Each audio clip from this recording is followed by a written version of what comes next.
Provérbios, capítulo 6. Eu vou terminar minha exposição nesse livro. Provérbios, capítulo 6.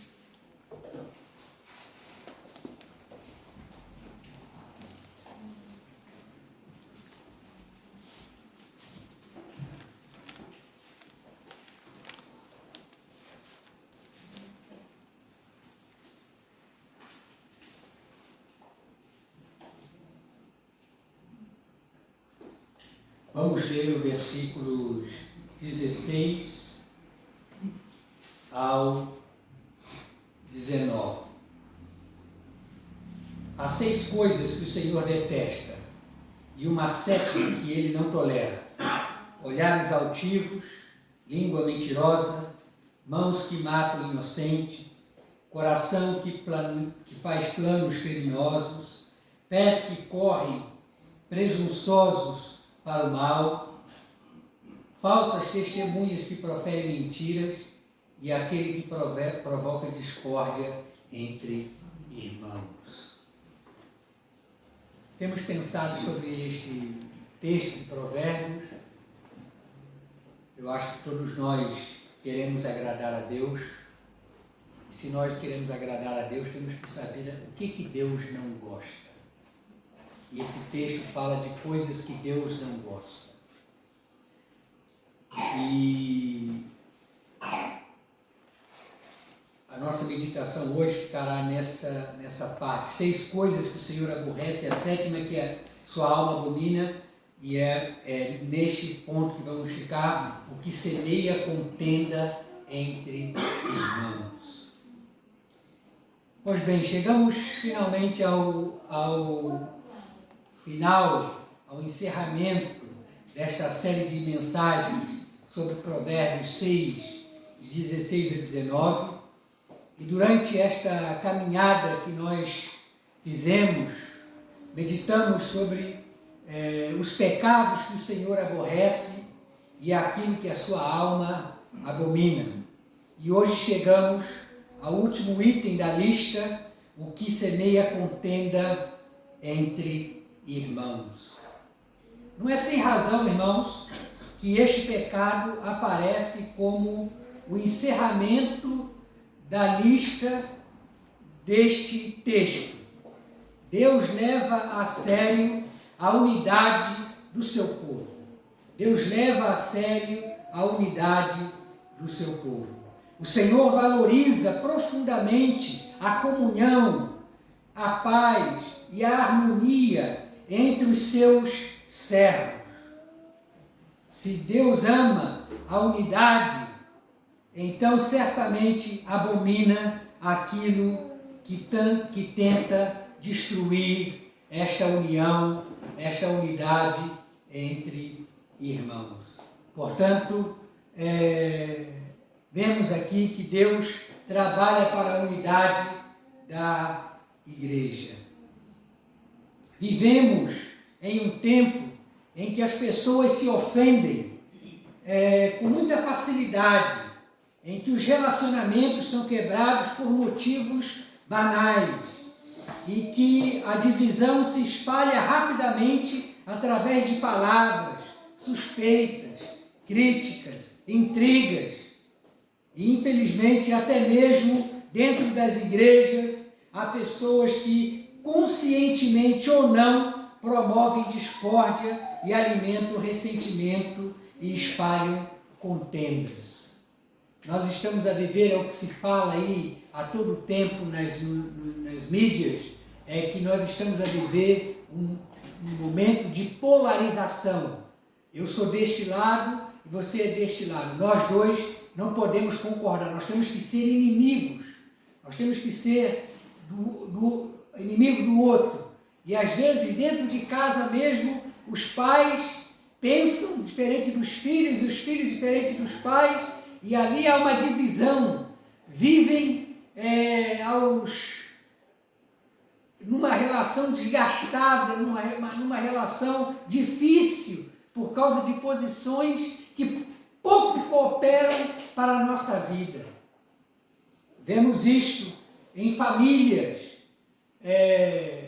famílias que se unem pela esquerda, pela direita, e então temos aqueles que são a favor desse partido, são a favor daquele partido. A política nunca esteve tão forte no meio do povo como nos dias atuais, porque as pessoas estão tomando posições. A minha posição é esta, a minha posição é esta, e então não sabem dialogar com o outro lado, não conseguem dialogar com o outro lado.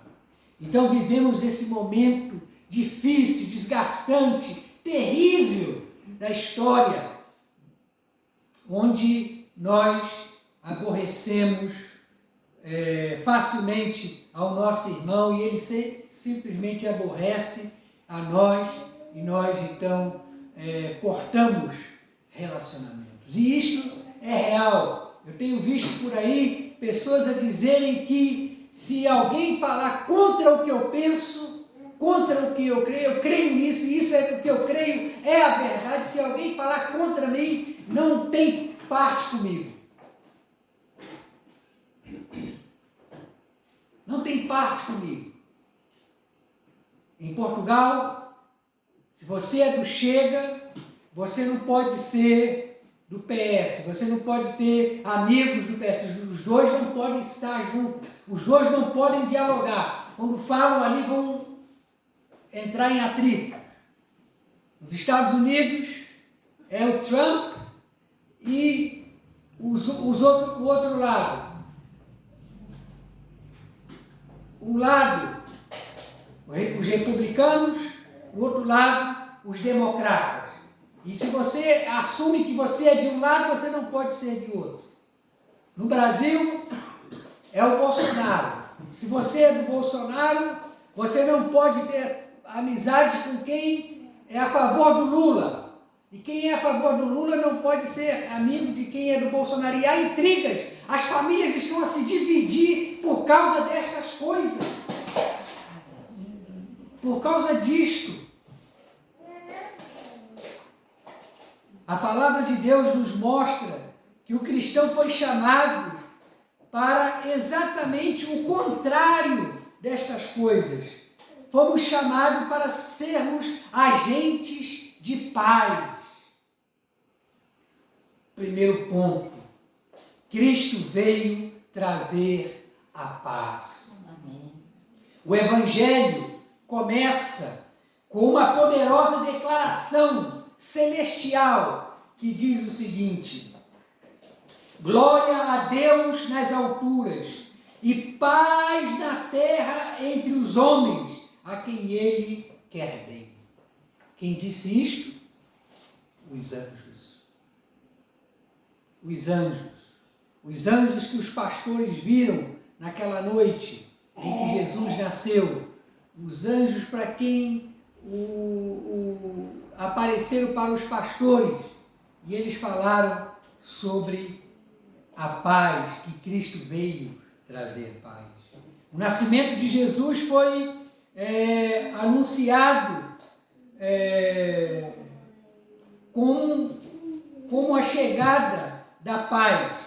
Cristo veio reconciliar o homem com Deus, reconciliar os homens entre si. O pecado havia criado separação e inimizade e divisão, mas Jesus veio restaurar aquilo que estava derrubado, aquilo que estava quebrado na união entre as pessoas. A cruz não apenas nos aproxima de Deus, mas também nos aproxima uns dos outros. Vivemos numa sociedade marcada pela violência, pela polarização, pela hostilidade. As pessoas estão divididas politicamente, socialmente, emocionalmente, espiritualmente. No entanto, o Evangelho continua a ser proclamado, o Evangelho continua proclamando que existe paz em Cristo Jesus. Existe paz em Cristo Jesus. Quando Jesus entra num coração, ele transforma a maneira como aquela pessoa trata o outro. Um coração regenerado não vive promovendo discórdia, mas procurando uma reconciliação com o próximo. O cristão, ele é chamado para ser um pacificador.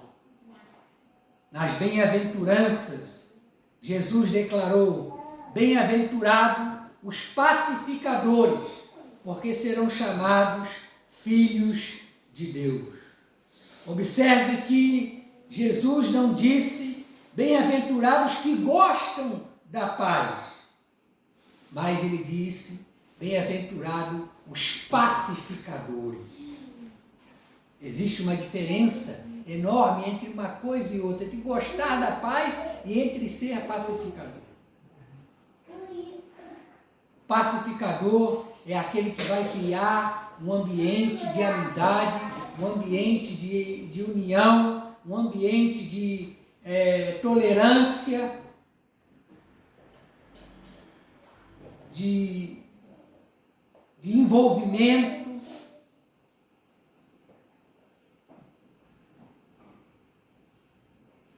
O verdadeiro cristão, ele vai trabalhar nesse sentido. Muitas pessoas gostam da paz, desde que não lhes custe nada.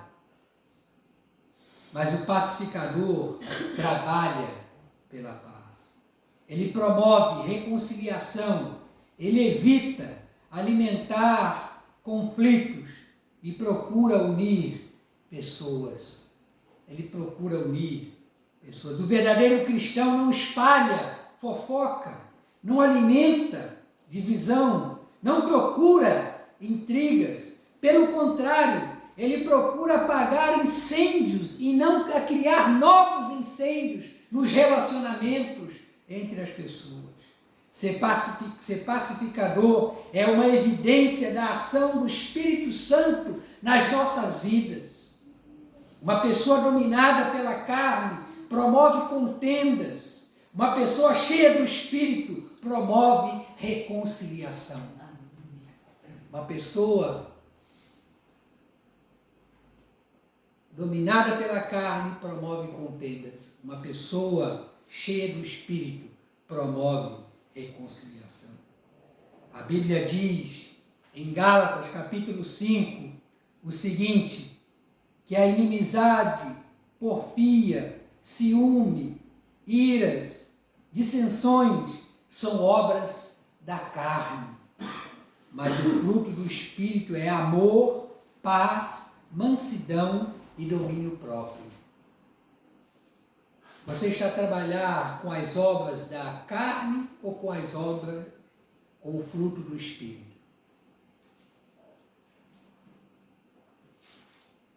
Quem vive constantemente criando divisões revela um coração distante de Deus, um coração que não caminha com o Senhor, que não está com o Senhor. Meus irmãos, Cristo destruiu a parede de inimizade. Veja o que está escrito em Efésios 2, versículo 14. Está escrito assim: porque Ele é a nossa paz, o qual de ambos fez um, tendo derribado a parede da separação, que estava no meio, a inimizade. Ele separou, ele derrubou a parede de separação que estava entre as pessoas, entre a união das pessoas. Jesus derribou a parede de separação. No contexto de Efésios, Paulo fala da separação entre os judeus e os gentios. Humanamente falando, eram povos divididos por preconceitos, tradições, hostilidades históricas. Mas Cristo uniu os dois povos num só corpo em Cristo Jesus. Irmãos, hoje nós olhamos para povos que estão em conflitos estão em guerra. Para um pouco e volta à guerra, para um pouco, estão em constante guerra. E as pessoas perguntam, quando haverá paz? Quando haverá paz ali naquele sítio? A resposta é somente quando o Evangelho entrar no coração das pessoas daquele lugar. Não haverá paz entre Israel e o povo palestino, enquanto Cristo não entrar na vida desses dois povos. Não haverá paz entre os Estados Unidos e o Irão, enquanto Jesus não for o príncipe da paz para os dois povos. Não haverá paz em outros contextos mais de guerras, de conflitos, enquanto o Senhor não for o príncipe da paz no coração dessas pessoas. Porque quando Ele for o príncipe da paz, antes delas agirem, antes delas tomarem uma posição, antes delas agredirem a alguém, o Espírito Santo vai convencê-las do pecado, do que está errado, e vai fazer com que elas refreiem as suas ações para que possam trabalhar pela unidade do povo. Isso nos ensina algo poderoso. O Evangelho tem poder para unir pessoas completamente diferentes. Foi o Evangelho que uniu pessoas completamente diferentes. No princípio da igreja, quando o Império Romano estava empenhado em batalhas, em guerras, em conflitos em todas as partes do mundo onde eles estavam, o Evangelho era espalhado, o Evangelho crescia. E o Evangelho criava algo que os romanos não conseguiam entender. O Evangelho unia as pessoas. Os Evangelhos uniam as pessoas, de maneira que o imperador romano ficou impressionado com isso. Como é que é possível existir uma filosofia, um método de vida, uma teologia, uma forma de viver que une as pessoas? E foi isso que chamou a atenção dos imperadores romanos, em especial de Constantino, que viu na igreja uma possibilidade de unir as pessoas em todo o Império Romano. Por isso, aos poucos, o Império Romano primeiro incluiu os cristãos, já não podia-se mais perseguir os cristãos. Depois tornou o cristianismo a religião oficial do Império Romano.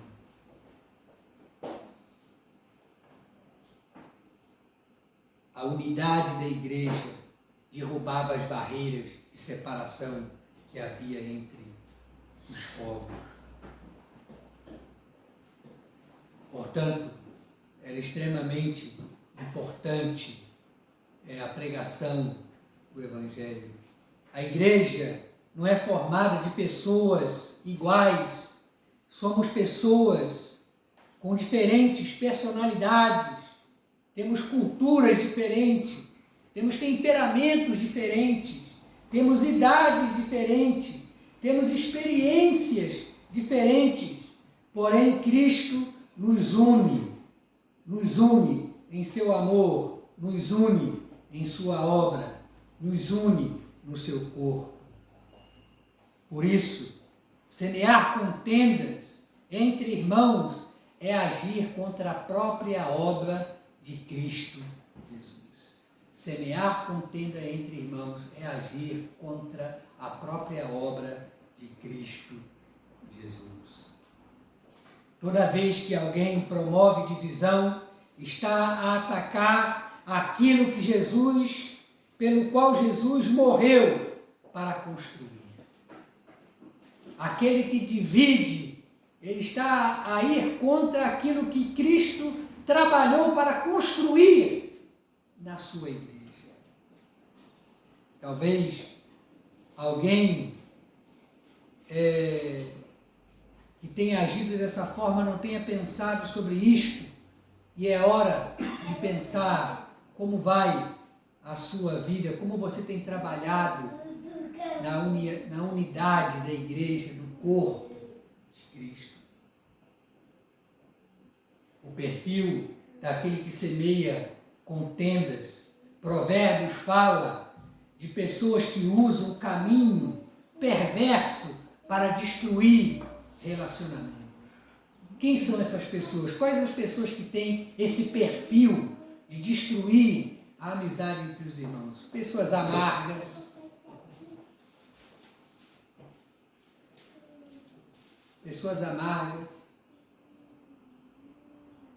pessoas invejosas,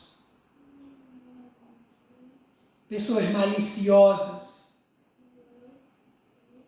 pessoas contenciosas, pessoas manipuladoras, pessoas fofoqueiras, pessoas que espalham suspeitas sem evidências, pessoas que alimentam a desunião da igreja, pessoas orgulhosas. Essas são as pessoas, esse é o perfil das pessoas que criam divisão dentro da igreja e do corpo de Cristo. São pessoas que aproximam amigos para separá-los depois. Pessoas que usam palavras como armas, pessoas que distorcem conversas, que espalham mentiras, que plantam sementes de desconfiança entre os irmãos.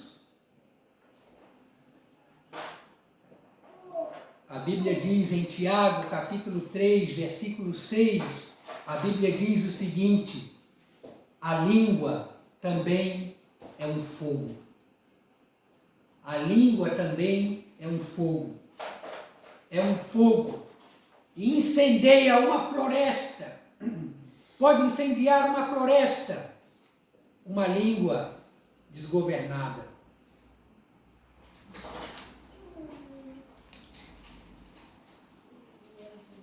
Portanto, quantas igrejas já foram feridas por línguas descontroladas? Quantas amizades já foram destruídas?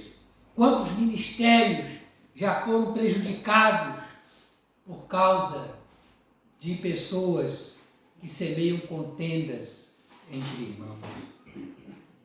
Uma pessoa pode destruir em minutos aquilo que levou anos para ser construído. Por isso, Deus abomina este pecado. Não é apenas um erro de comportamento, é um ataque direto à comunhão do corpo de Cristo Jesus. E por isso Deus odeia, detesta, aborrece esse tipo de comportamento. O cristão deve promover unidade entre irmãos. O verdadeiro crente se alegra quando vê irmãos unidos. O que ele faz quando ele vê irmãos unidos? Ele conecta mais pessoas. Ele encoraja reconciliações.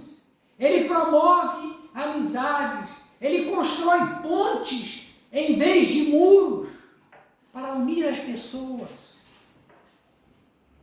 O Salmo 133 diz o seguinte: ó, como é bom e agradável viverem unidos os irmãos.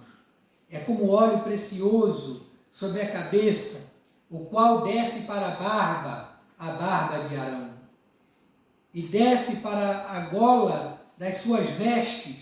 É como o orvalho de Hermon, que desce sobre os montes de Sião, e ali o Senhor ordena a sua vida e a bênção para sempre.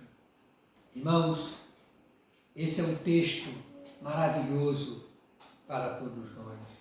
A união é comparada ao óleo da unção que era derramada sobre a cabeça do sumo sacerdote.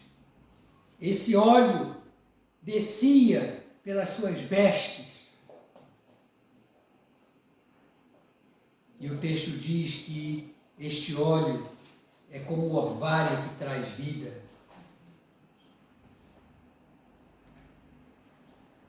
É o lugar onde Deus ordena a sua bênção. Onde há unidade, Deus ordena a sua bênção. Deus ordena o crescimento, Deus ordena a bênção dele sobre este lugar. Onde há unidade, há ambiente para crescimento espiritual. Onde há unidade, há ambiente para a cura. Onde há unidade, há ambiente para avivamento. E Satanás sabe exatamente disso. E por isso ele trabalha constantemente para dividir famílias, igrejas e amizades. Para dividir famílias, igrejas e amizades. Mas quando os irmãos caminham em amor, algo sobrenatural acontece naquele lugar. A bênção do Senhor se manifesta. O que nós podemos pegar como aplicação prática para a nossa vida com esta mensagem? Em primeiro lugar, vigie as suas palavras. Nem tudo o que ouvimos deve ser repassado. Nem tudo o que ouvimos deve ser passado para outro. Antes de falar, pergunte. Faça as seguintes perguntas. Isto é verdadeiro? Isto edifica? Isto promove a paz? Isto glorifica a Deus? Se em todas elas você disser sim, então vai adiante. Mas se em uma delas você disser não, não siga adiante, interrompa, pare. Há palavras que curam e há palavras que ferem. Há palavras que unem e há palavras que destroem.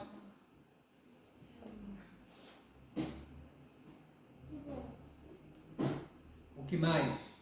Rejeite fofocas e intrigas. Nunca aceite participar de conversas que tenham como objetivo destruir alguém. Quem traz fofoca para você, provavelmente levará fofoca sua para outra pessoa.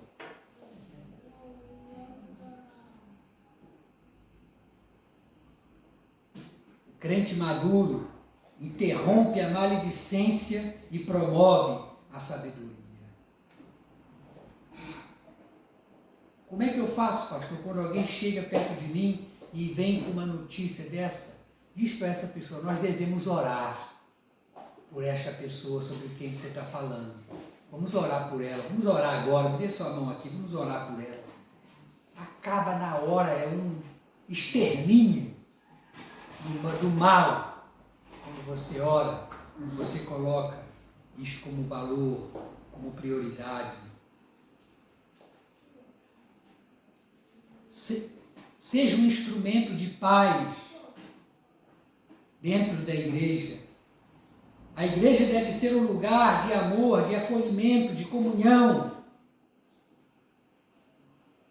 Precisamos aprender a suportar uns aos outros, perdoar uns aos outros, caminhar juntos. Nenhuma igreja é perfeita, porque ela é formada por homens e pessoas imperfeitas, homens e mulheres imperfeitos.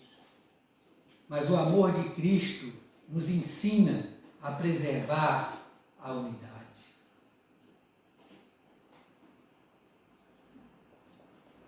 Procure reconciliar relacionamentos. Talvez existam pessoas afastadas por causa de mágoas antigas. Como cristãos, devemos procurar reconciliação e, sempre que possível, aproximar essas pessoas. O orgulho divide, a humildade reconcilia. O orgulho divide, mas a unidade reconcilia. Portanto, meus irmãos, Deus abomina o que semeia contendas entre irmãos. Por isso, que a razão por qual ele rejeita isto é porque isto fere o coração do próprio Evangelho. O Evangelho é ferido por esta postura. Jesus morreu para reconciliar. O Espírito Santo produz paz. A igreja é chamada para viver em unidade. Tudo isto fala de nós.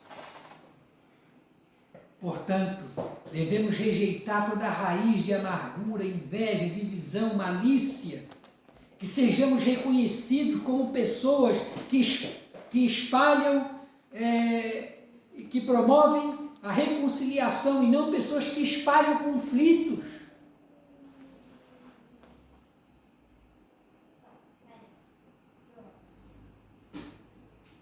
Que nossas palavras curem, que nossas atitudes unam, que nossa presença gere paz. Vou dizer mais uma vez isto. Que nossas palavras curem, que nossas atitudes unam, que nossa presença gere paz. E Agostinho de Hipona, Santo Agostinho, ele disse o seguinte: Deus reina... Desculpa, ele disse o seguinte: onde reina o amor, Deus ali está. Agostinho de Hipona. Onde reina o amor, Deus ali está.